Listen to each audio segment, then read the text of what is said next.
prazer, tá bom? Oi, tudo bem? Vamos sentar aqui, olha, na ordem, para ficar tudo certinho. Eu sei que eu vou falar mais de negócios com você e mais tecnicamente contigo, o que eu for capaz de chegar no técnico, aí vocês me ajudam. Mas é muito interessante a gente perceber quando é que o negócio entende a importância de CloudOps.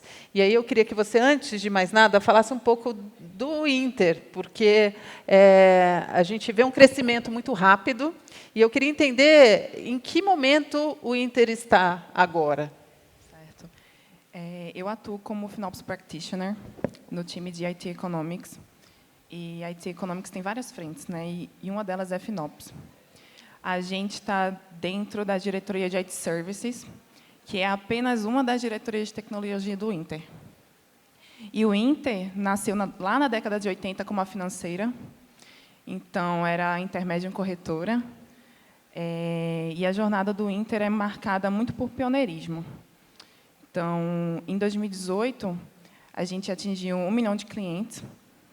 O Inter foi o primeiro banco do Brasil a ser 100% digital e gratuito. Então, assim, hoje, o Inter é um super app. Então, a gente não é mais só um banco, não é mais uma corretora, é um super app que oferece diversos serviços financeiros e não financeiros. Então, a gente tem seguro para pet, telefonia, hoje tem o Intercel, tem uma área de investimentos. Então, o Inter está listado na Nasdaq, que é uma das bolsas de valores mais importantes dos Estados Unidos. E é importante falar que grande parte da Nasdaq é formada por empresas do setor de tecnologia.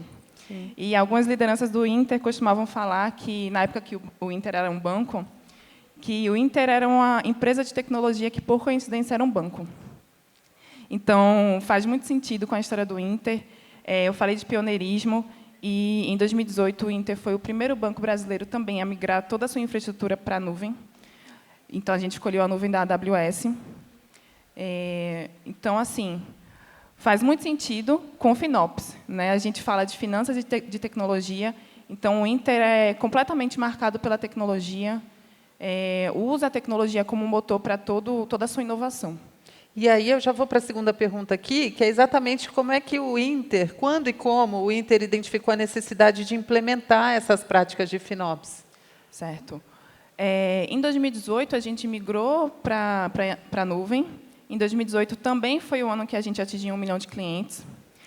E já era um momento em que vocês já eram um super app, com tantos... Ainda não. Ainda não. Ainda não. Era um banco 100% digital e gratuito. Então, ainda nessa época, por ser uma instituição financeira, por ter essa preocupação, já existia esse acompanhamento dos custos, né? Mas, em 2019, começou a ter ainda mais um acompanhamento de custos, uma gestão de custos. E, um tempo depois, o Inter descobriu que fazia FinOps sem saber que era FinOps. O time descobriu isso, né? E, assim, a gente chegou nessa preocupação porque, em 2018, a gente chegou em 1 milhão de clientes, em 2024, a gente atingiu 30 milhões. E o objetivo é que, até 2027, sejam 60 milhões de clientes. Caramba. Então, o Inter está crescendo, a gente tem esse objetivo de crescer, mas sempre de forma otimizada. Dá para dizer, já chego em você, tá? Dá para dizer que esse crescimento tão rápido e essa ampliação de áreas de negócio tem a ver com a migração para a nuvem? Com certeza. Então, a gente fala de agilidade, a gente fala de tirar o melhor valor da nuvem. FinOps é sobre isso, né? Não é sobre reduzir custos, é sobre otimizar, é sobre tirar o melhor proveito da nuvem. E uma coisa que a minha líder de IT Economics, Vicky, fala muito é que nós somos um time que não diz não. Então, toda a inovação que o Inter quer, a gente está disposto a fazer. Só que a gente se preocupa a fazer isso de forma otimizada. E isso é interessante, né? Porque é o que a gente estava falando antes, das soluções trazerem ideias de novos negócios, né? Então, essa evolução, o desenvolvimento das empresas, até para caminhos que estão para além do core inicial, é muito interessante de ver. Agora, como é que você faz isso se tornar realidade, tecnicamente? Quais foram os desafios que você enfrentou nessa adoção de FinOps? A gente começou fazendo uma POC da plataforma da Ocean. A gente pegou um dos nossos clusters de desenvolvimento para poder entender como é que a plataforma funcionava, o quanto ela conseguiria nos ajudar na redução de custo. E aí, em seguida, a gente concluiu essa etapa de POC, passou para a fase de documentação. Falando um pouco mais técnico, a gente passou a produzir as blueprints que são utilizadas pelo nosso framework de IAC para aprovisionar os clusters utilizando Terraform, né, na Ocean.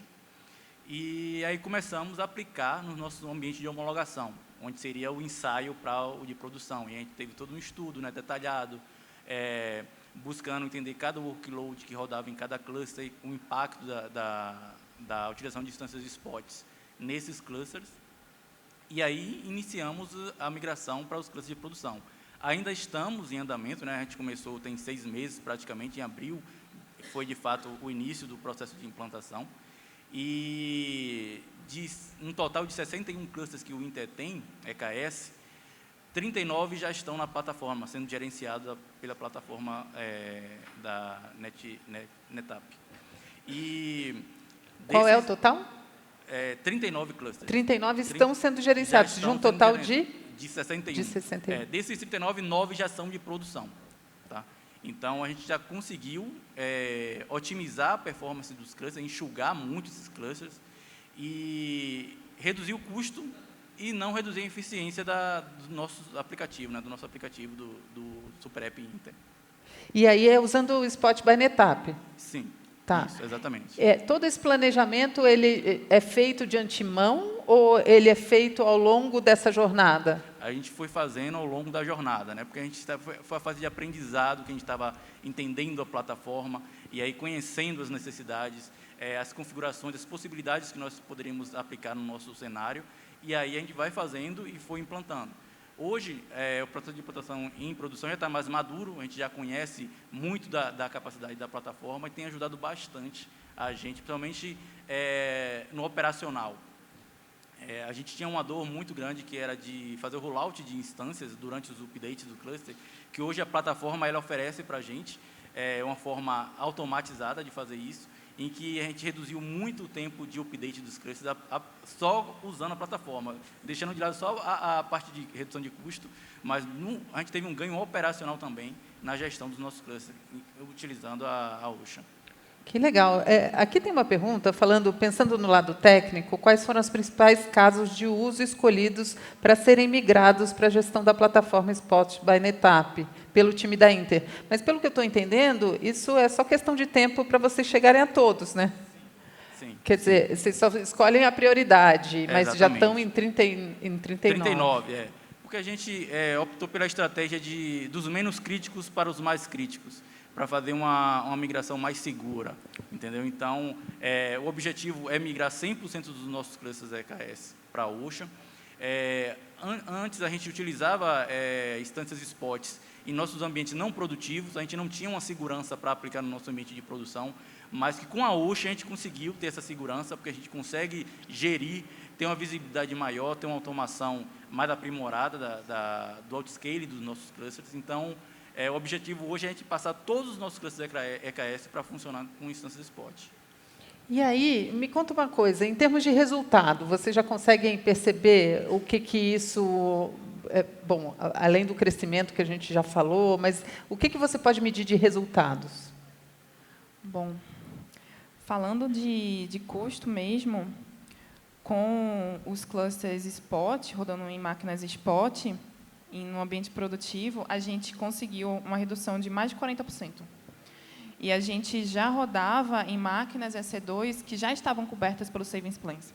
Então, a gente já não pagava o custo total. Já tinha uma inteligência antes, já tinha não desconto. Isso. E quando a gente começou a usar Spot nesse ambiente produtivo, a gente ganhou mais de 40% de desconto. Isso falando assim de redução, né? Mas como a gente fala muito de otimização, a redução nesses clusters Kubernetes faz com que a gente consiga aplicar esses outros valores assim em outras demandas.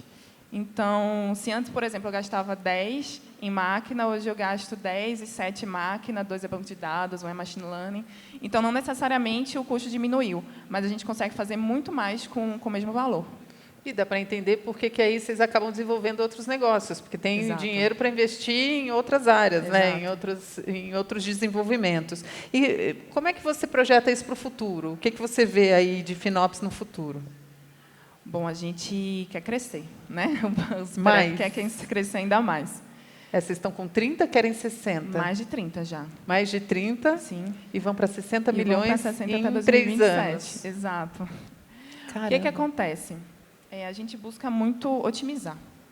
E a gente conta muito com todas as equipes para isso.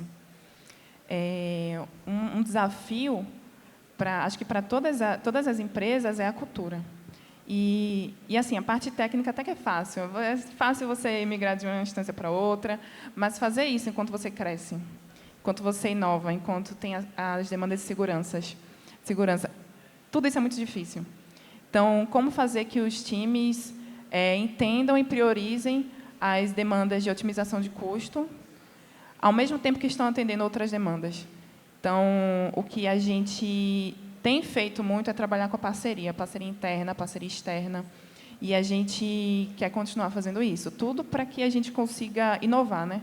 Para que o Inter consiga inovar e, assim, atingir o máximo de pessoas. Legal. Sandinilson, eu queria falar também de próximos passos com você. Então, olhando para o futuro, como é que você vê os próximos passos da jornada FinOps no Inter? E como é que tem sido o trabalho com a Real Cloud no apoio dessa jornada? Bem, então, falando um pouco mais tecnicamente, para a gente alcançar e otimizar mais ainda essa redução de custo, finalizando o processo de migração dos nossos clientes de produção, eu acho que o próximo passo vai ser a utilização focada no right size, né, para poder a gente conseguir reduzir, dentro do deploy de cada microserviço, os recursos são solicitados de forma correta, para que, junto com o BIM pack da plataforma, a gente consiga enxugar mais ainda o cluster, tipo, ter menos recursos e entregar muito mais, sem perder a performance do nosso serviço. E o suporte com a Real Cloud está sendo excepcional, é um dos pontos mais cruciais, porque eles funcionam bastante como parceiros.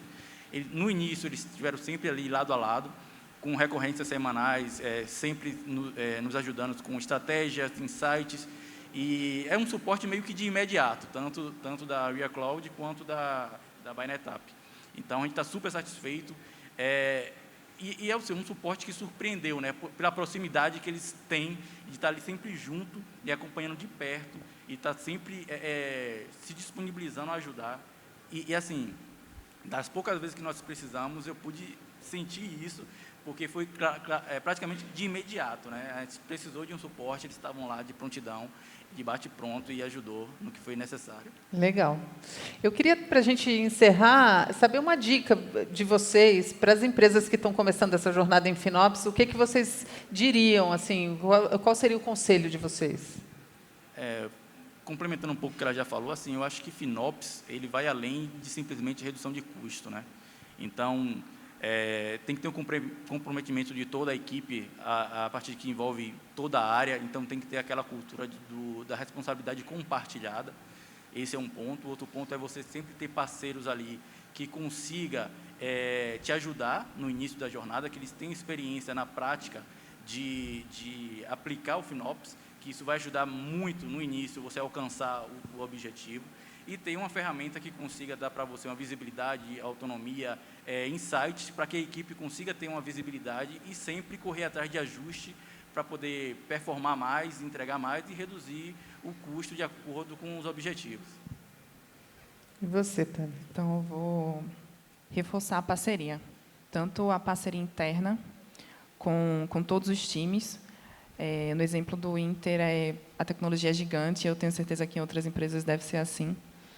Então, fazer o que a Lelo fez aqui, por exemplo, de mostrar que as pessoas são responsáveis por resultados positivos.